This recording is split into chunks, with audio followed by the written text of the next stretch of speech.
आज उसी में एक स्टेप आगे पढ़ते हैं, थर्मल एक्सपेंशन। स्कूल में भी थोड़ा बहुत नाम सुना होगा। हाँ सर। क्या होता था? बॉडी को हीट करने पर और लीनियर या सरफेस एरिया या वॉल्यूम तीनों तरह से एक्सपांड सॉलिड के लिए, लिक्विड और गैस के लिए वॉल्यूम है।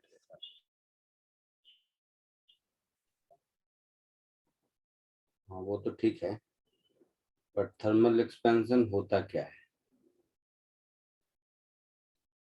देखो ऐसे समझते हैं। सपोज कोई भी एक सॉलिड है, तो कोई एक मॉलिक्यूल यहाँ, कोई एक मॉलिक्यूल यहाँ, कोई एक मॉलिक्यूल यहाँ, कुछ भी कहीं भी ले लो एक मॉलिक्यूल यहाँ। कोई भी चीज तो इस तरह के बहुत सारे मॉलिक्यूल से मिलकर बना है ना, है ऐसा?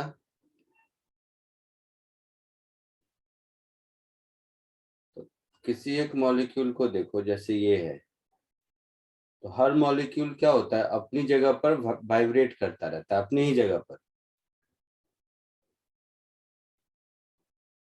तो हर मॉलिक्यूल अगर अपनी जगह पर वाइब्रेट कर रहा है, तो क्या होगा, हर मॉलिक्यूल को एक सर्टेन स्पेस चाहिए। समझ रहे हो? हाँ सर। हर मॉलिक्यूल को एक सर्टेन स्पेस, उसके साइज के हिसाब से नहीं, इस स्पेस का मॉलिक्यूल के साइज से लेना देना नहीं है, इस स्पेस का लेना देना है उसके एम्पलीट्यूड ऑफ वाइब्रेशन से। जैसे इसका एम्पलीट्यूड वाइब्रेशन इतना है, मतलब ये इतना स्पेस यहां से लेकर यहां तक इतना स्पेस ऑक्युपाई करेगा। ठीक है? तो इस तरह से अगर हम देखें, एक मॉलिक्यूल ये है, दूसरा मॉलिक्यूल मान लो ये है, तो हर दो मॉलिक्यूल के बीच एक सेपरेशन चाहिए। हर दो मॉलिक्यूल के बीच एक सेपरेशन चाहिए ताकि उसको वाइब्रेट करने को एक फ्री पाथ मिल सके। समझ रहे हो? बोलो। हाँ सर। अच्छा, तो वो जो दो मॉलिक्यूल के बीच रिक्वायर्ड डिस्टेंस है जिसमें कि वो वाइब्रेट करता है, उसको मीन फ्री पाथ कहते हैं। तो जितना ज्यादा वेलोसिटी होगी उतना ज्यादा उसका एम्पलीट्यूड होगा, मतलब उतना ज्यादा जगह उसको चाहिए। ऐसे स्प्रिंग ब्लॉक सिस्टम के हिसाब से समझो, जैसे स्प्रिंग को स्ट्रेच करके छोड़ दो, तो क्या होगा कि उसका ब्लॉक अपनी जगह पर वो ऐसे ऐसे घूमता रहेगा। तो जितना दूर ले जाके छोड़ोगे या मीन पोजीशन पर जितना वेलोसिटी दोगे, उसको उतनी जगह चाहिए ज्यादा। हाँ सर। है ना? तो ठीक वैसे ही ये जो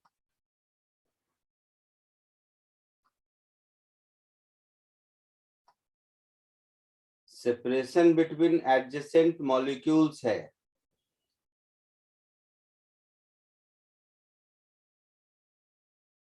मॉलिक्यूल्स बोल दो या एटम बोल दो, ये सेपरेशन इसके मैं तो मैंने सिर्फ दो मॉलिक्यूल को बनाया है, ऐसे ऐसे इनफाइनाइट नंबर ऑफ मॉलिक्यूल है। तो ये जो सेपरेशन है ये डिपेंड करेगा amplitude of vibration of molecules, है ना?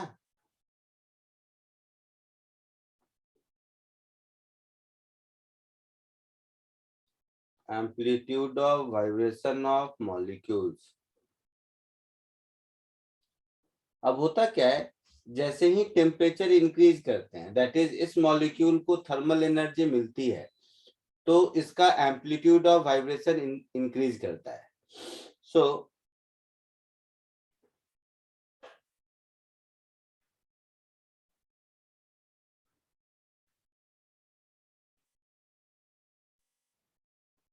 as temperature increases,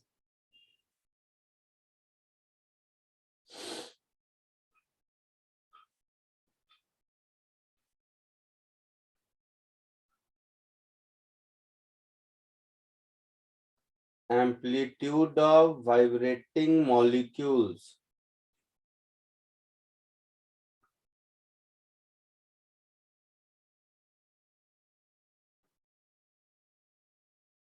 gets increased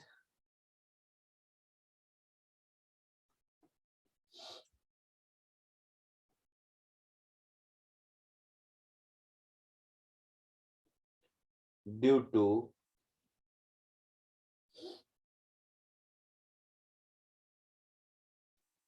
increase in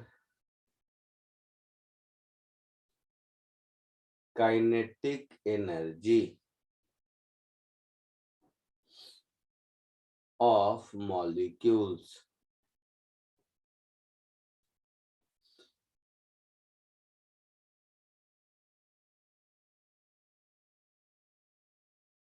Resulting in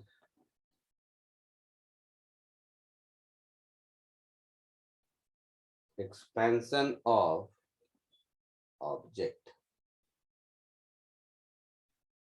This expansion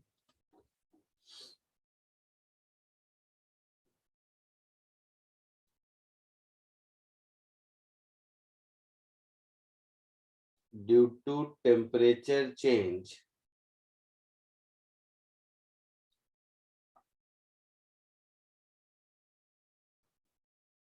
is called thermal expansion.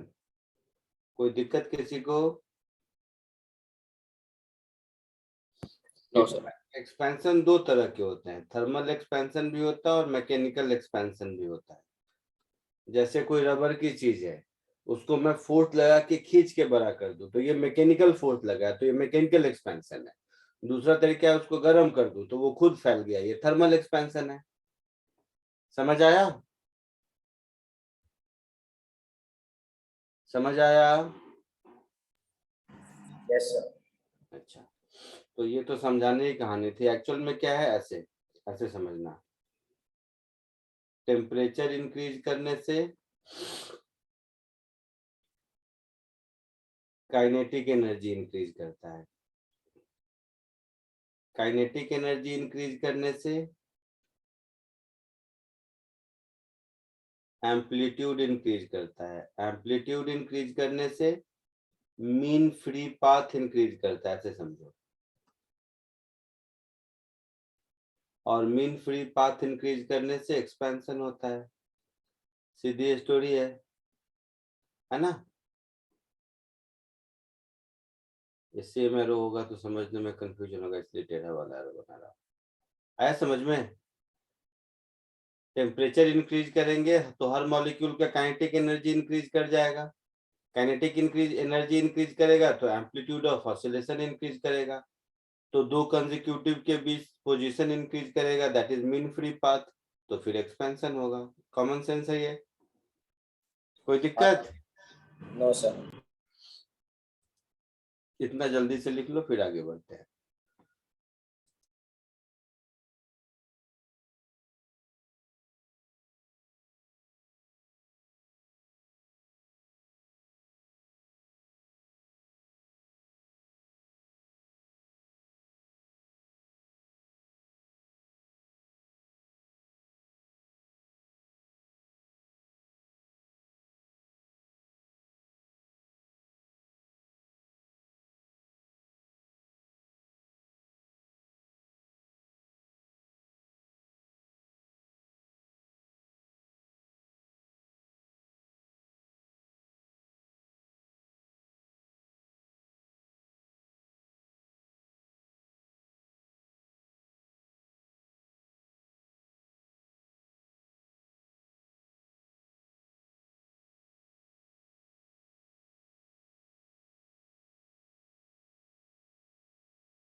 sir. 10, sir. Sir, 1 minute.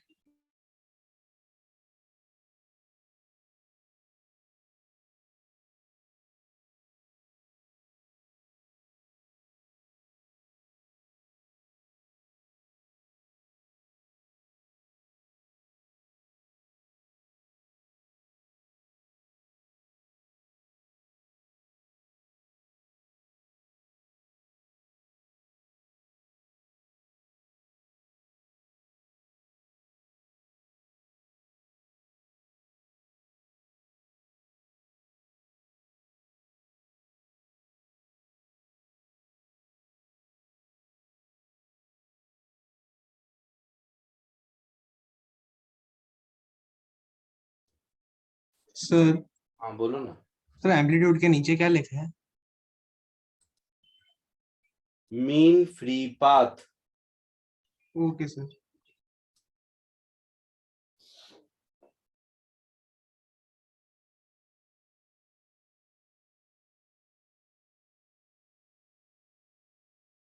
Done sir. Done sir. ठीक है।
चलो आगे चलते हैं, आगे बढ़ते हैं। ठीक है।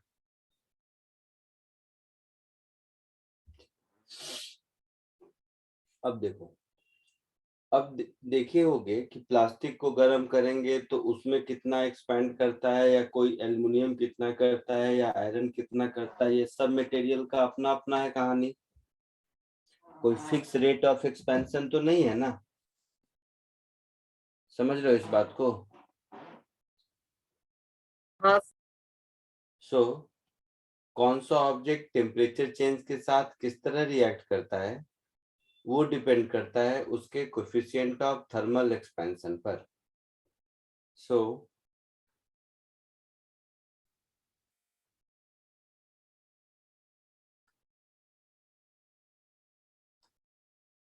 coefficients of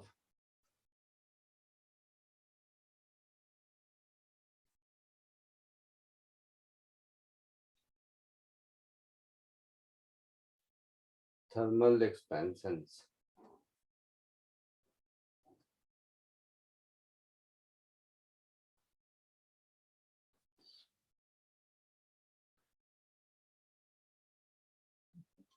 इसमें फर्स्ट अगर एक्सपेंशन लीनियर हो,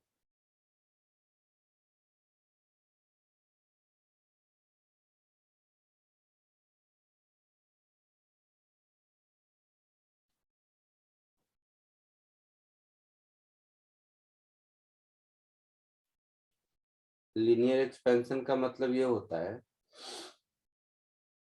सपोज कोई एक ऑब्जेक्ट है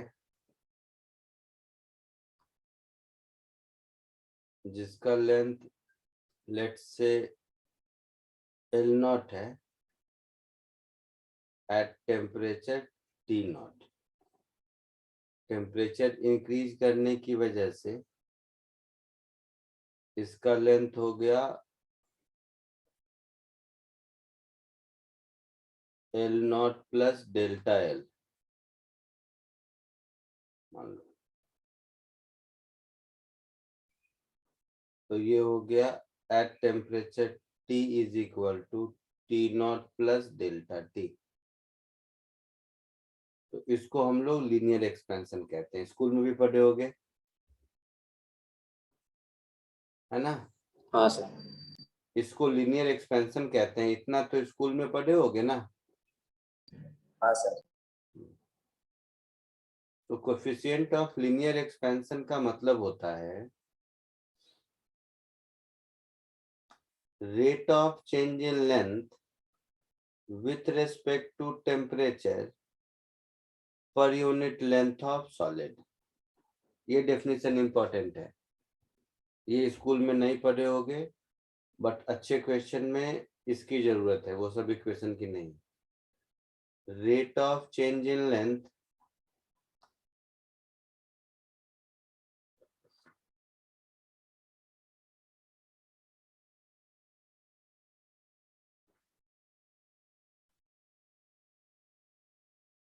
with respect to temperature per unit length of solid।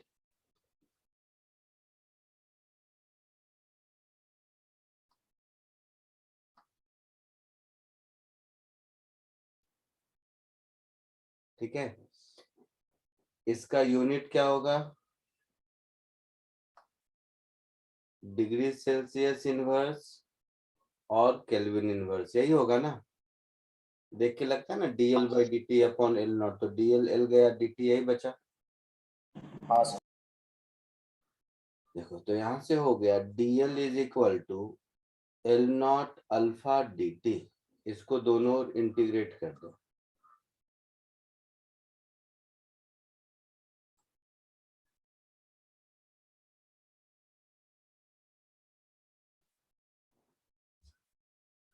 इसको दोनों ओर इंटीग्रेट कर देंगे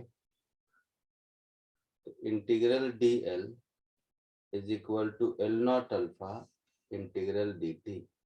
जब टेम्परेचर T नॉट था the length was L naught, जब temperature T naught plus delta T है तो लेंथ इज L। तो यहाँ से L minus L naught is equal to L naught alpha delta T, ऐसा होगा। So L is equal to L naught common 1 plus alpha delta T, ऐसा होगा।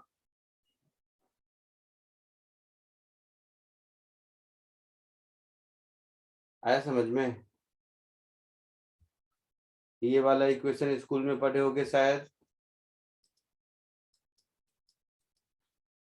बोलो। हाँ तो ये वाला इक्वेशन सबको याद रहता है, बहुत ज्यादा मेरे लिए इम्पोर्टेंट नहीं है, मेरे लिए ये एक्सप्रेशन इम्पोर्टेंट है, क्योंकि अच्छे क्वेश्चन में ये एक्सप्रेशन जरूरी है। इसलिए क्योंकि अल्फा कांस्टेंट है तब तो ठीक है, अल्फा अगर टेम्परेचर का फंक्शन हो तो ये अलजेब्रिक इक्वेशन काम नहीं देगा, ये वाला इक्वेशन काम देगा। जल्दी से इसको कॉपी कर लीजिए।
लिख लिया सबने?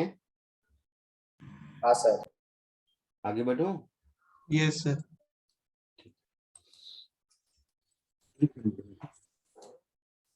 ठीक वैसे ही सर एक मिनट।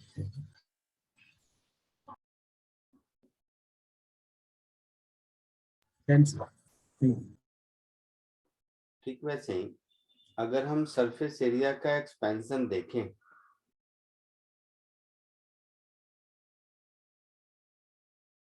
तो उसको हम लोग बोलते हैं एरियल एक्सपेंशन और सुपरफिशियल एक्सपेंशन।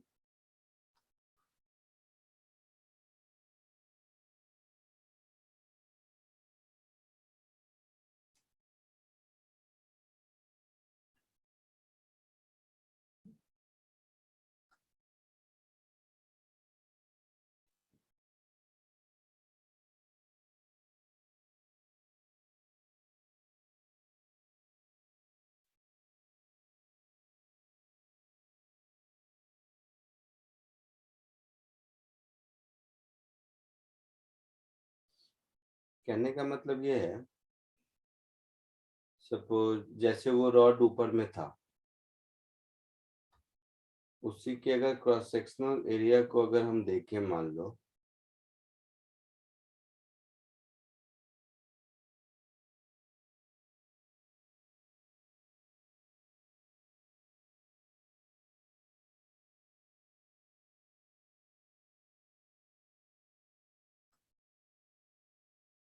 केवल इस क्रॉस सेक्शनल एरिया को देख रहे हैं, तो रॉड का लेंथ इंक्रीज करेगा तो ये वाला साइड भी इंक्रीज करेगा, ये वाला साइड भी इंक्रीज करेगा, तो ओवरऑल ये क्रॉस सेक्शनल एरिया भी इंक्रीज करेगा ना। सपोज ये एरिया ए नॉट है एट टेम्परेचर टी नॉट, अगर इसका साइज मान लो इंक्रीज कर गया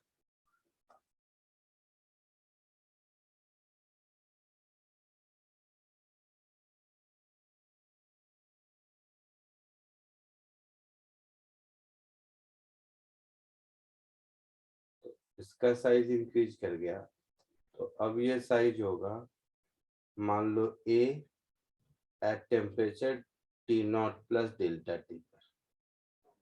तो इस एक्सपेंशन को डिफाइन करने के लिए एक कोएफिशिएंट है जिसको हम लोग कोएफिशिएंट ऑफ, अच्छा इसमें जो अल्फा था, नाम नहीं लिखा था इसका, अल्फा को बोलते हैं कोएफिशिएंट ऑफ लीनियर एक्सपेंशन।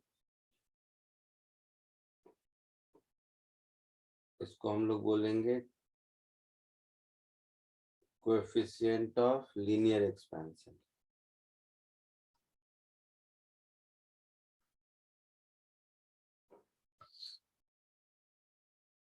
उसी तरह बीटा हमारा होगा rate of change in area with respect to temperature per unit area of solid.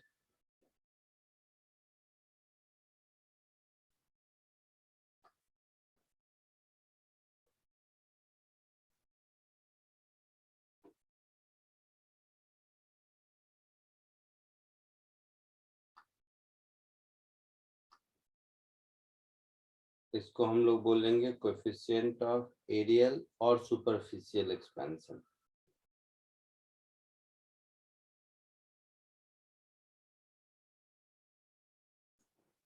इसका भी definition rate of change in area with respect to temperature,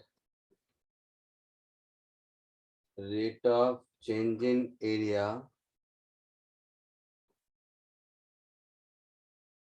with respect to temperature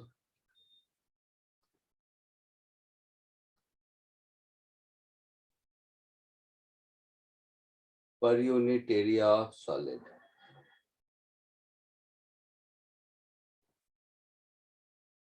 है ना, इसका भी यूनिट क्या होगा, डिग्री सेल्सियस इनवर्स और kelvin inverse.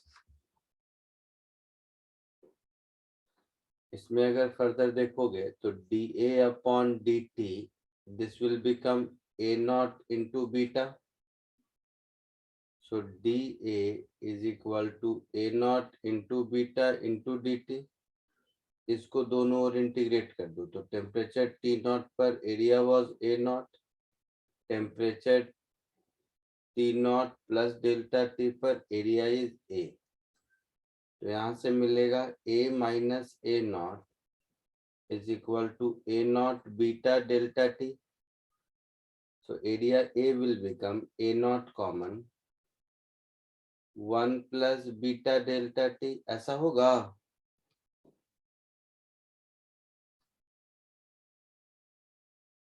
आई बात समझ में? हाँ सर, हाँ सर। जल्दी से इसको भी कॉपी कर लो। अगेन बीटा का ये डेफिनेशन ज्यादा इम्पोर्टेंट है।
लिख लिया होगा सबने? हाँ सर। Yes. आवाज तो दो। थर्ड, लेंथ सरफेस एरिया बढ़ेगा, डेफिनेटली वॉल्यूम भी बढ़ेगा, है ना? हाँ सर। तो थर्ड इज वॉल्यूम एक्सपेंशन।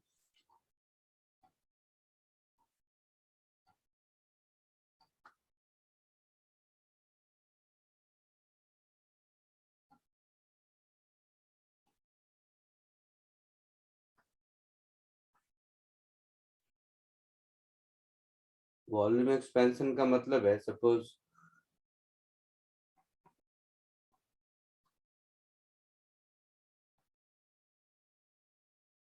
ये एक ऑब्जेक्ट है,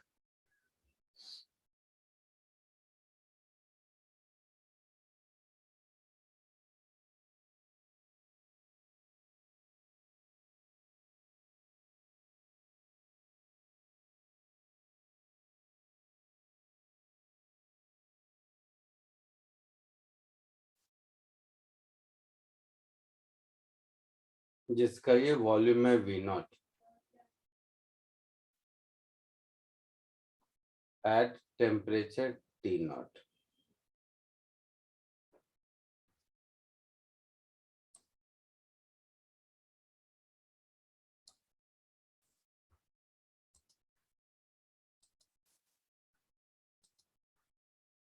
टेम्परेचर इंक्रीज करने से इसका वॉल्यूम मान लो इंक्रीज होकर हो गया V eight temperature T naught plus delta T। तो इस प्रोसेस में कोएफिशिएंट ऑफ वॉल्यूम एक्सपेंशन हम लोग डिफाइन करेंगे, gamma is equal to rate of change in volume with respect to temperature per unit volume of solid।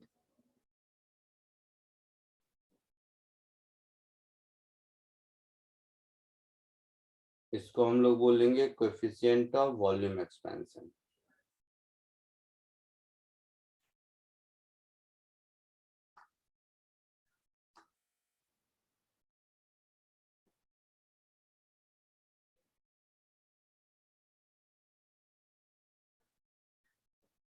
That is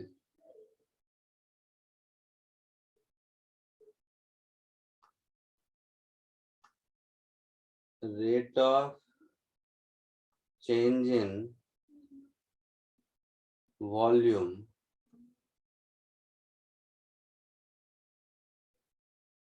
with respect to temperature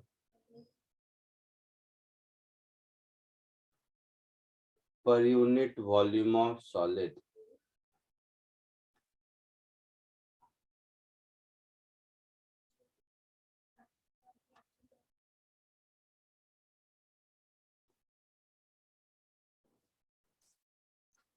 इसका भी unit होगा भाई kelvin inverse या degree Celsius inverse, common sense है।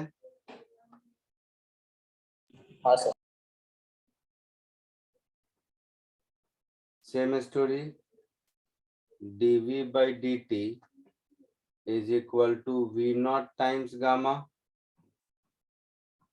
So dV is equal to V naught times gamma dt। Integrate कर दीजिए, T is equal to T naught पर volume was V naught, T is equal to T naught plus delta T पर volume is V। तो यहाँ से फिर आपको वही अलजेब्रिक इक्वेशन मिल जाएगा, V is equal to V naught 1 plus gamma delta T। कोई दिक्कत नहीं, सिंपल है। यहाँ तक तो थोड़ा बहुत कॉन्सेप्ट ऊपर नीचे हो सकता है, स्कूल में भी पढ़े होंगे आप लोग। जल्दी से कॉपी कर लीजिए।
Sudden.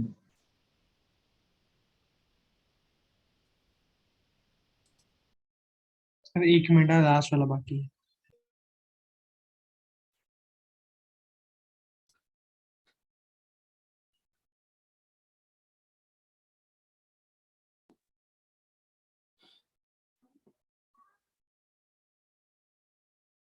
हो गया? सर 1 ही मिनट है।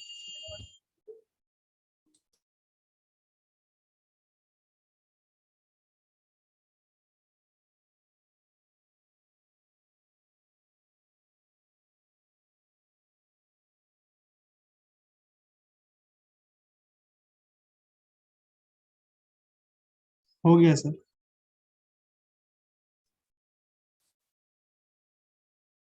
ठीक है।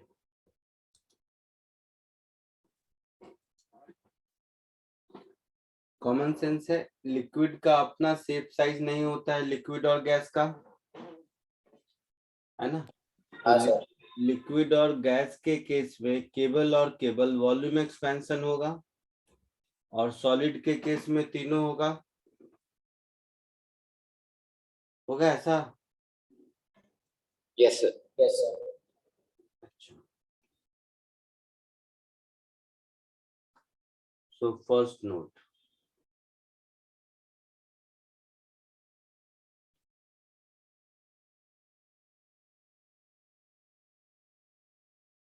since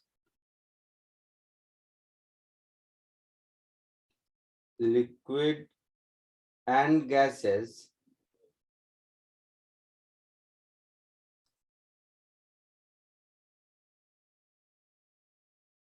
doesn't have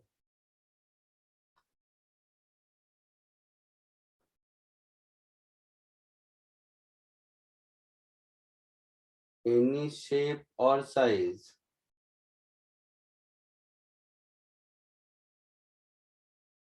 hence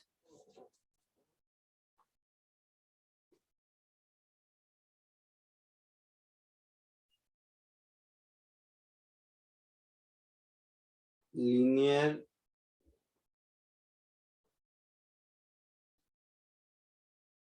and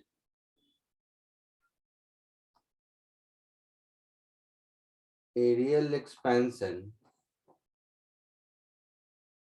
is not applicable to them.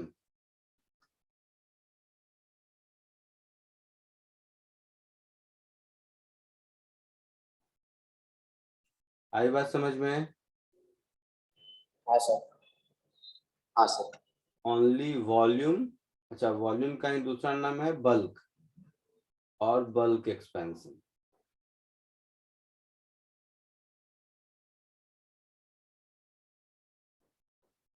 दूसरा common sense,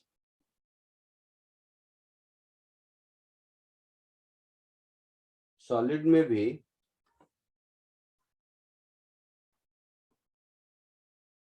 alpha is to beta is to gamma, इसका रेशियो हमेशा 1:2:3 रहता है।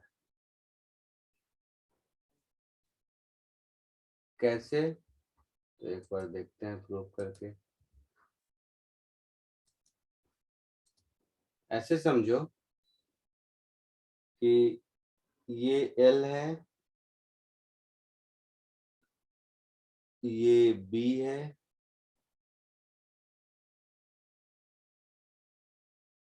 और ये H है। कोई भी एक सरफेस एरिया ले लो, मान लो ये नीचे वाला ये सरफेस एरिया ले लिया, तो ये एरिया कितना हो जाएगा? L इंटू बी हो जाएगा, बोलो। तो dA/dt, इसको क्या लिखेंगे? d/dt of L into B, that is L बाहर, d/dt ऑफ B प्लस दूसरी बार B बाहर, d/dt ऑफ L, ऐसा होगा। हाँ सर। फिर इस dA/dt को अगर हम एरिया से डिवाइड कर दें, तो ये हो जाएगा L into dB by D T plus B into DL by D T divided by initial area that is L into B। ये टर्म क्या होगा, बीटा होगा, और इसमें L L जाएगा तो ये बचेगा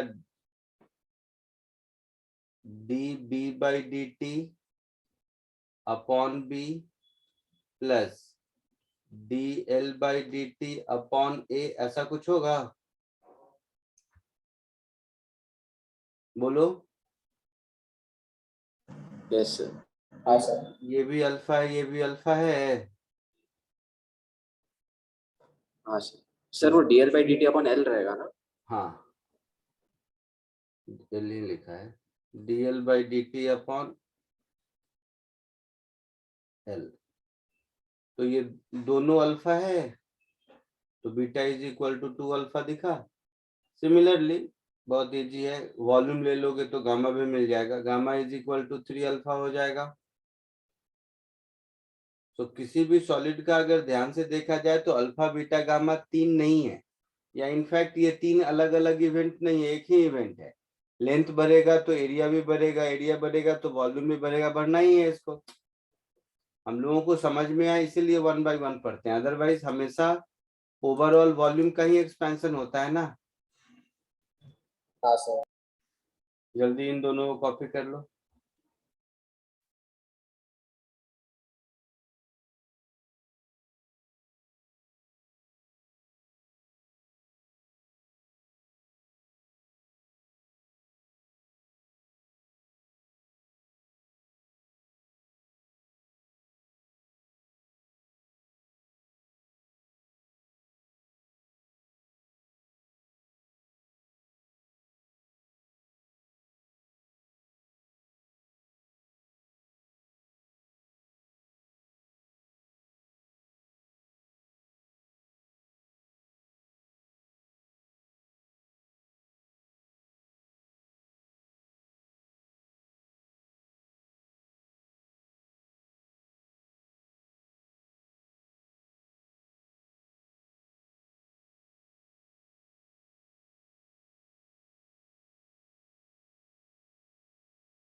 सर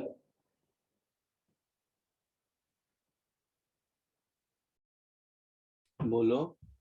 सर गैसेस में एक्सपेंशन का एक्चुअल मीनिंग मतलब होता क्या कि गैस का वॉल्यूम तो कंटेनर पर ही डिपेंड करेगा ना, तो उसमें वॉल्यूम वॉल्यूम हाँ क्या बोल रहे हो? गैस का वॉल्यूम? सर गैस का वॉल्यूम एक्सपांड होना मतलब उसका एक्चुअल मीनिंग क्या होगा, क्योंकि गैस का वॉल्यूम तो जो भी रहेगा कंटेनर पर ही डिपेंड करेगा, जो कंटेनर में रखेंगे उसी एक कंटेनर में मतलब तुम कितना गैस डाल सकते हो?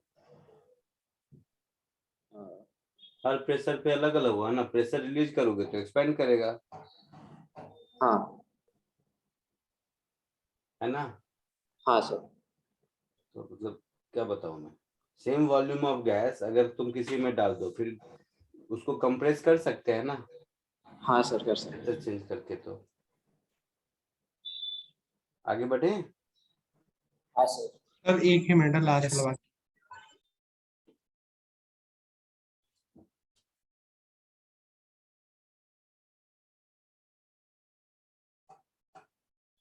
सर आपने उधर क्या लिखा है सबसे लास्ट में?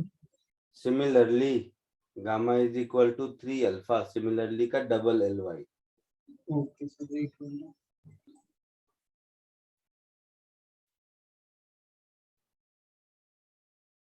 हो गया सर।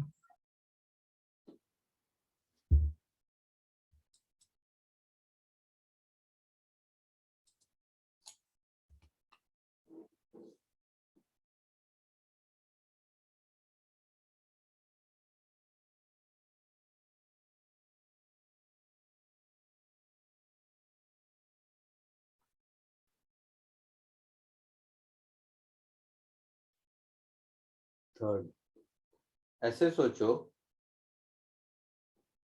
कि हीट के साथ, टेम्परेचर के साथ अगर वॉल्यूम एक्सपेंड करता है तो डेंसिटी में भी चेंज होगा, मास Yes, तो sir. कांस्टेंट रहेगा ना। Effect of temperature on density. तो देखो डेंसिटी, मान लो किसी टेम्परेचर पर mass upon volume we not है, किसी टेम्परेचर पर एट टेम्परेचर टी नॉट मान लो। अब अगर टेम्परेचर इंक्रीज करेंगे तो नया वाला डेंसिटी क्या होगा? मास तो कांस्टेंट है, वॉल्यूम की जगह V naught into 1 plus gamma delta T होगा, है ना? इसमें से ये जो m अपॉन वी नॉट है ये तो ओरिजिनल डेंसिटी है डी नॉट के बराबर, तो हम लिख सकते हैं D T is equal to D naught upon 1 plus gamma delta T. ये हुआ एक्चुअल रिलेशन। अगर जो कि सॉलिड के केस में होता है, गामा डेल्टा टी 1 के रेस्पेक्ट में बहुत छोटा है, तो इसको हम लिख सकते हैं D T is equal to D naught into 1 plus gamma delta T to the power -1। तो बाइनोमियल एक्सपेंशन में पढ़े होगे, ये हो जाएगा D naught into 1 minus gamma delta T. अगर गामा डेल्टा टी 1 के रेस्पेक्ट में बहुत छोटा है तो। क्लियर है? So in any case density decreases with increase in temperature। आई बात समझ में? आई बात समझ में? Yes, sir.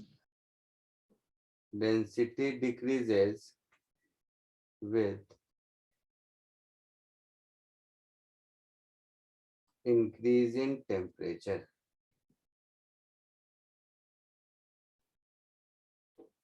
इसको भी कॉपी कर लो।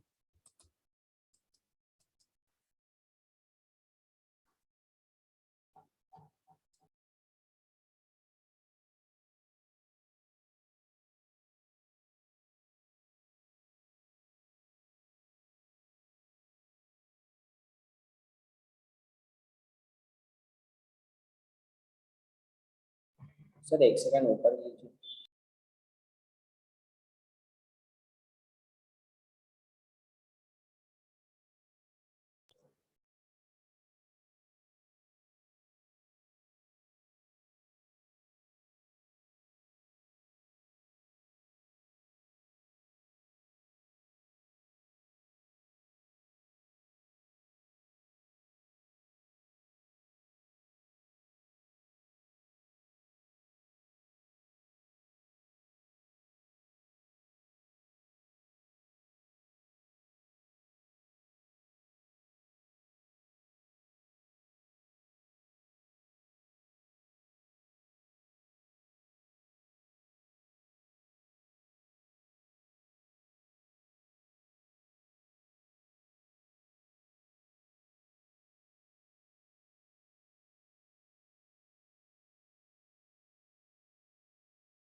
हो गया, लिख लिया?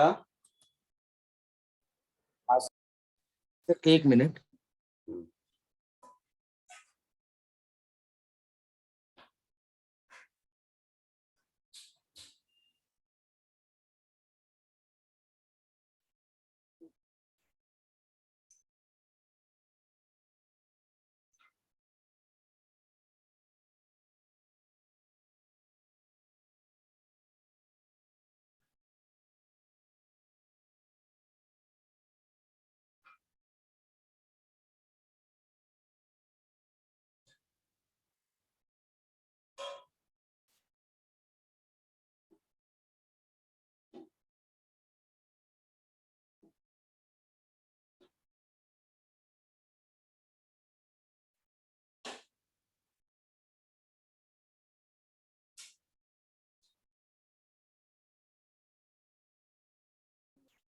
हो गया? Yes sir. ठीक है, जल्दी से ये वाला क्वेश्चन कीजिए। दिख रहा है सबको? हाँ जल्दी।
हो गया सर।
आया कुछ?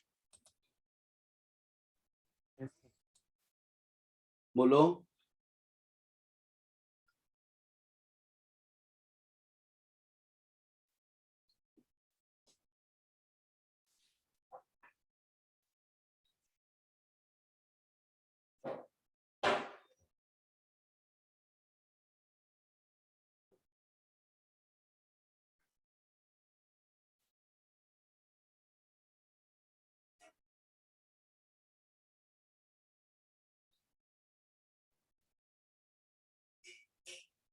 Zero point 99989.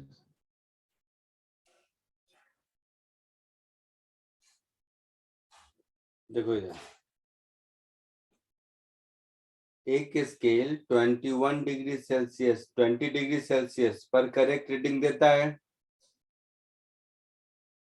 तो 10 डिग्री सेल्सियस पर, है ना, 10 डिग्री सेल्सियस पर वो श्रिंक कर जाएगा scale. Yes, sir. Yes sir. तो अब जो रीडिंग है 50 और 51 सेंटीमीटर के बीच, वो 1 सेंटीमीटर, आइडियली 1 सेंटीमीटर बताना चाहिए उसको। Yes sir. तो आइडियली 1 सेंटीमीटर बताना चाहिए। तो अब ये 1 सेंटीमीटर बताएगा या 1 से ज्यादा बताएगा, मुझे ये बताओ खाली। कम कम कम बताएगा बंस। यही गलत हो गया, ज्यादा बताएगा ना।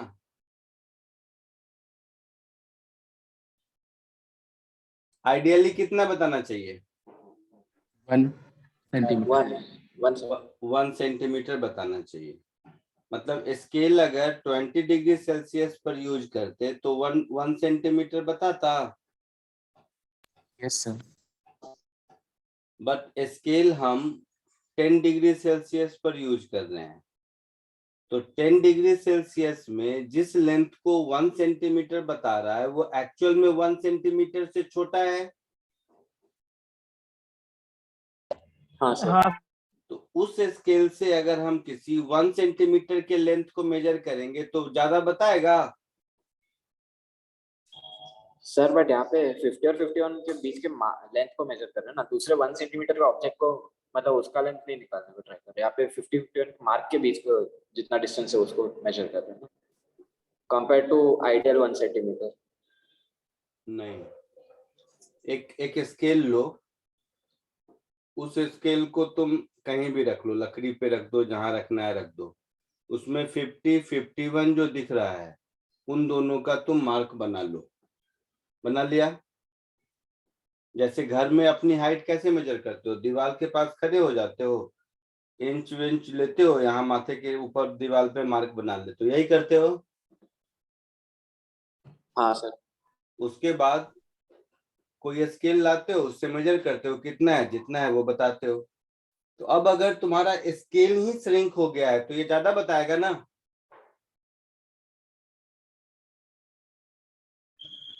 हाँ सर, मतलब पर मेजरमेंट डिस्टेंस कम हो गया ना। मेजरमेंट डिस्टेंस नहीं कम हुआ, एक्चुअल डिस्टेंस वही है। जैसे तुम जैसे मैंने क्या कहा, दीवार के पास खड़े हो जाओ, स्केल कुछ मत रखो, सर के ऊपर लगा के अपनी हाइट दीवार पे लगा के छोड़ दो, ठीक है। अब एक स्केल लेकर आओ, उस स्केल से 20 डिग्री सेल्सियस पर मेजर करने पर अगर सही रीडिंग आता है तो 10 डिग्री सेल्सियस पर उस स्केल से मेजर करोगे तो एक्चुअल से ज्यादा बताएगा, क्योंकि स्केल ही छोटा हो गया है। हाँ सर, रीडिंग ज्यादा आता है ना। तो इस स्केल से अब रीडिंग 1 सेंटीमीटर से ज्यादा होगा, ये पक्का है। क्लियर है? तो पहली चीज इससे यही समझाना था कि reading will be more than 1 centimetre. Why? Because scale got shrinked. आई बात समझ में? Yes, sir. Reading will be more than 1 centimetre. Calculation सब कर लेगा, बहुत आसान है, कोई दिक्कत नहीं। बिकॉज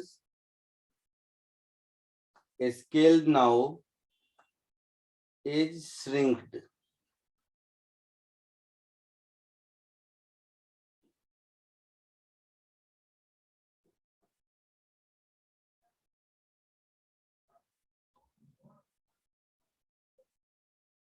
ठीक है, ये बात समझ आई? है। तो नया वाला ये लेंथ कितना बताएगा? 1 सेंटीमीटर। ऐसे कर दो, 1 सेंटीमीटर प्लस जितना श्रिंक किया है 1 centimetre, that is 1 plus 1 into alpha delta T,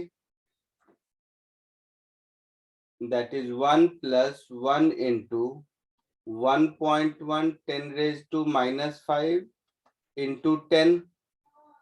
ऐसा होगा।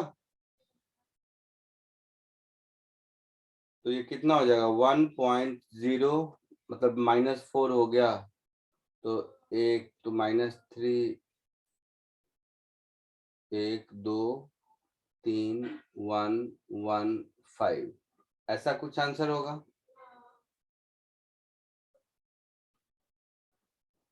आया समझ में?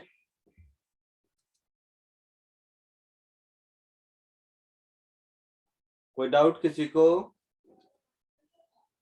आप लोगों के रेफरेंस क्रॉस चेक कर लेना, ये एससीवी में क्वेश्चन नंबर 10 या 15 में से कोई एक होगा, रुको बताता हूँ। एससीवी में जो फर्स्ट चैप्टर है ना आपका, नहीं 15 में नहीं, 16।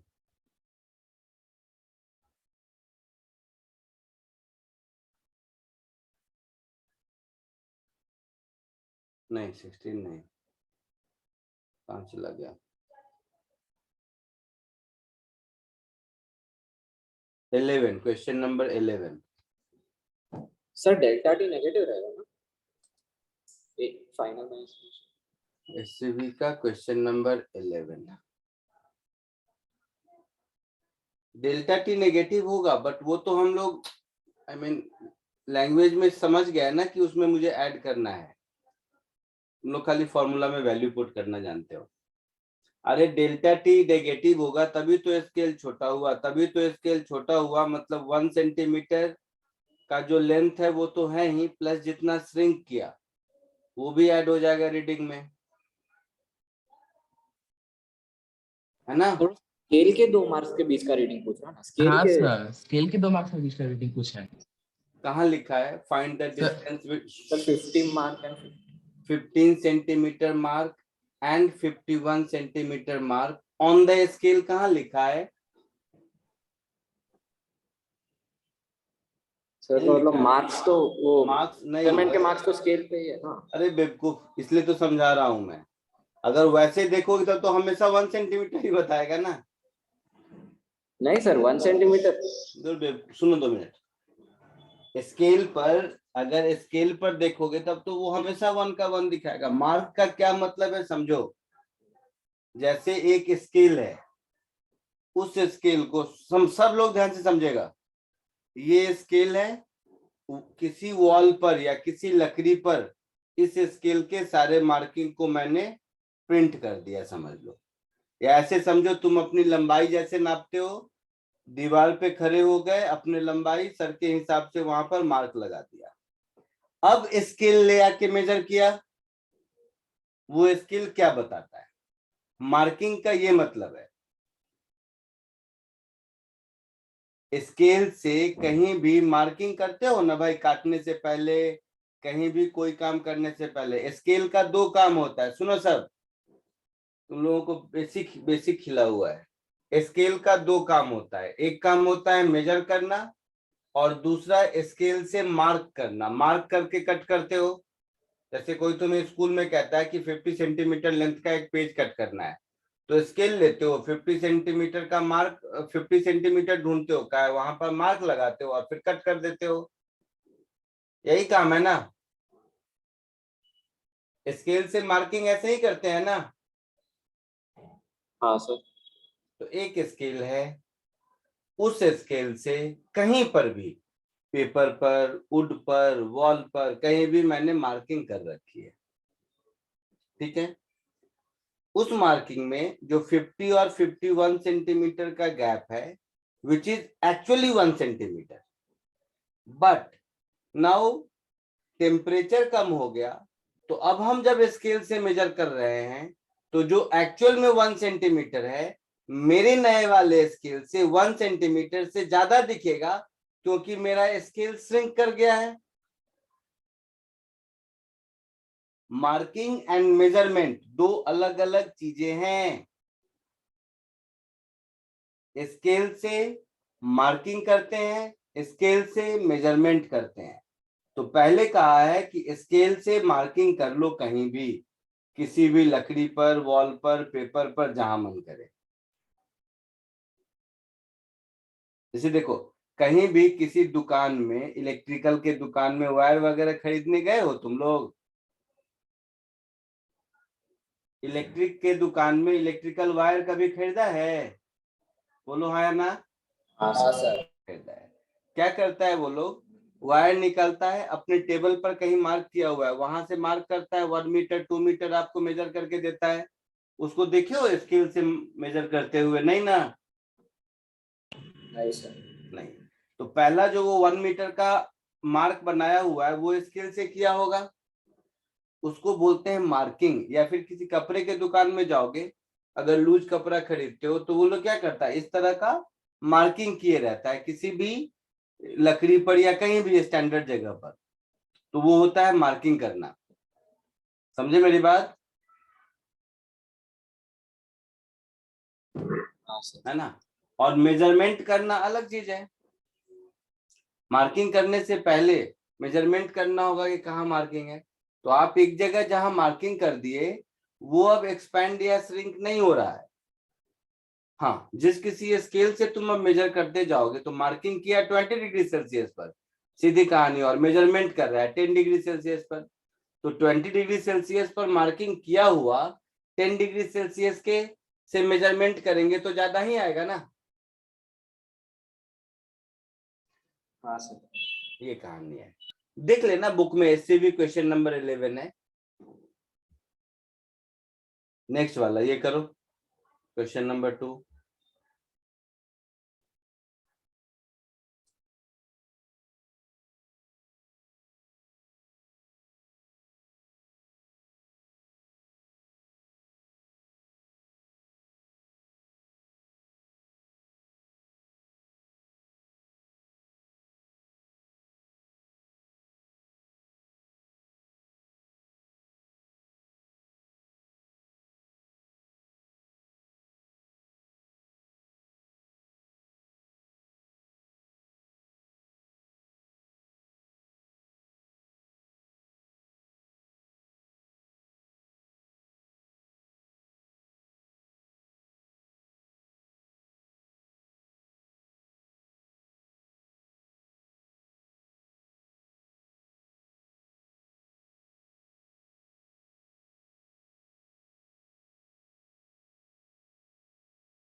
आया सेकंड वाले का आंसर? सर एक मिनट। सर एक मिनट।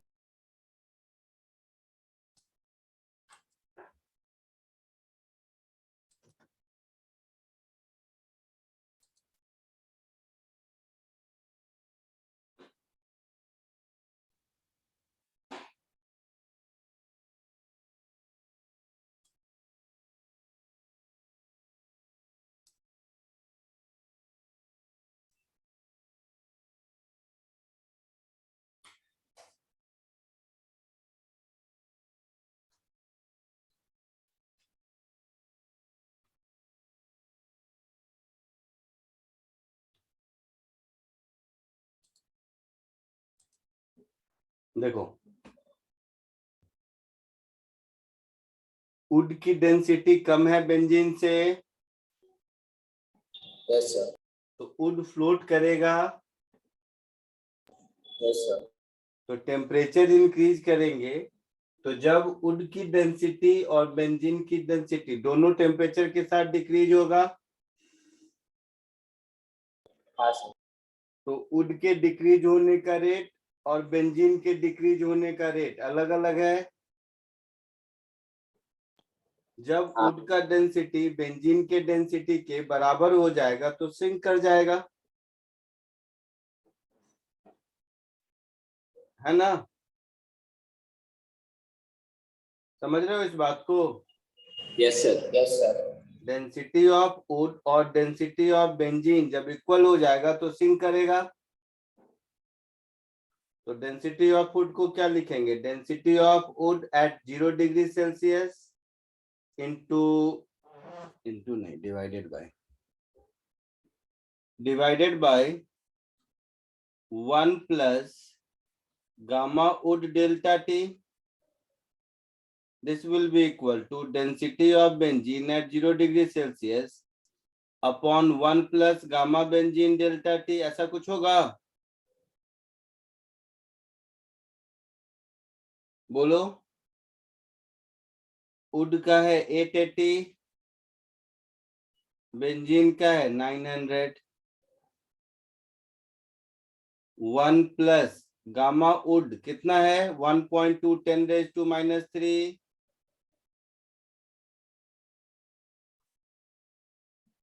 और गामा बेंजीन 1.5 10⁻⁻³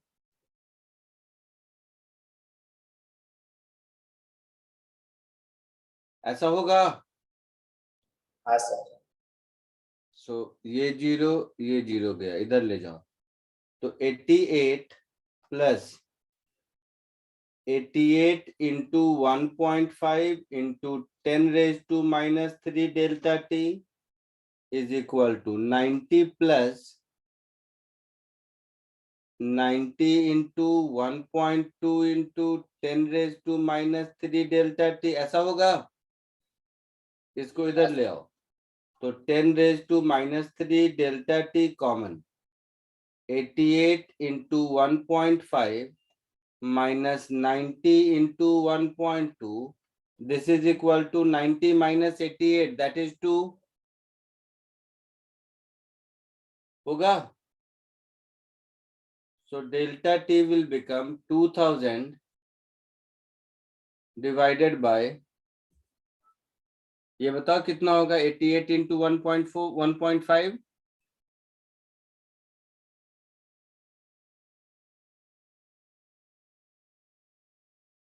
132 शायद, माइनस 108। बोलो। Yes sir. So 2000 upon 24 शायद, that is 1000 upon 12, that is 500 upon 6.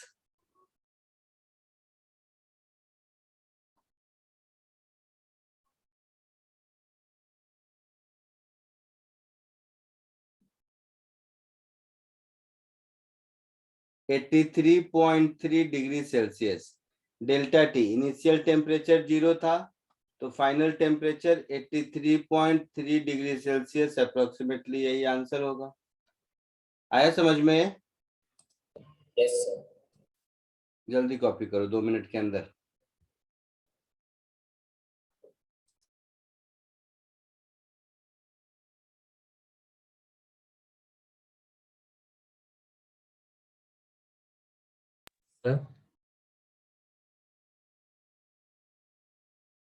Hello sir. बोलो बोलो। सर वुड का डेंसिटी बेंजीन से कम है हाँ, इसलिए तो फ्लोट कर रहा तो। है। हाँ सर, तो उसके बराबर लाना है, यानी कि उसको बढ़ाना है, तो शायद टेम्परेचर कम होना चाहिए ना।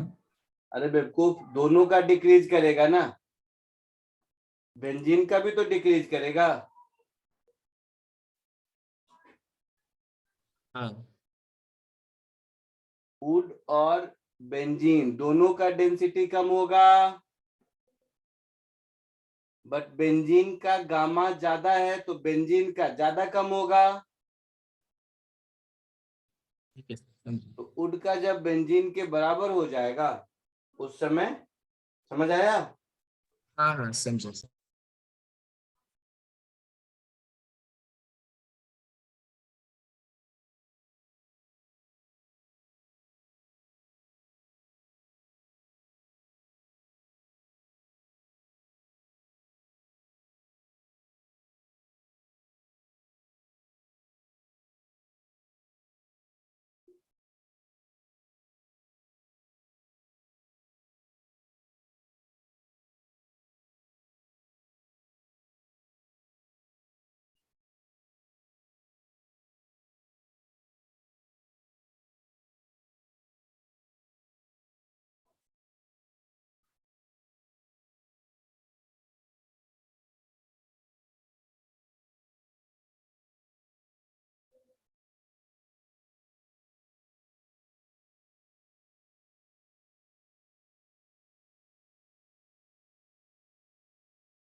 Done sir.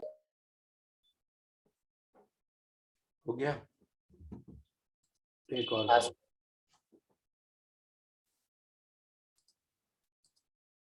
दिख रहा है? हाँ सर। जल्दी।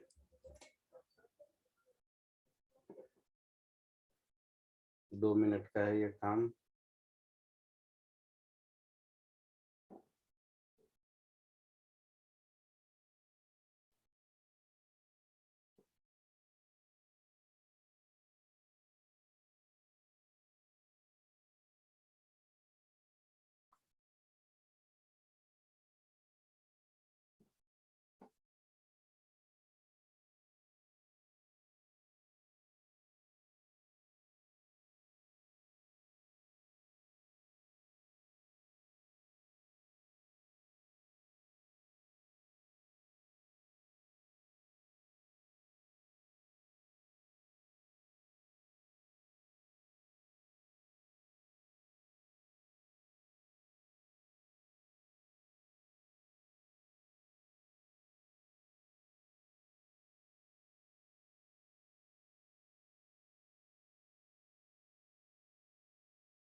आया कुछ आंसर? 1 मिनट चेक कर।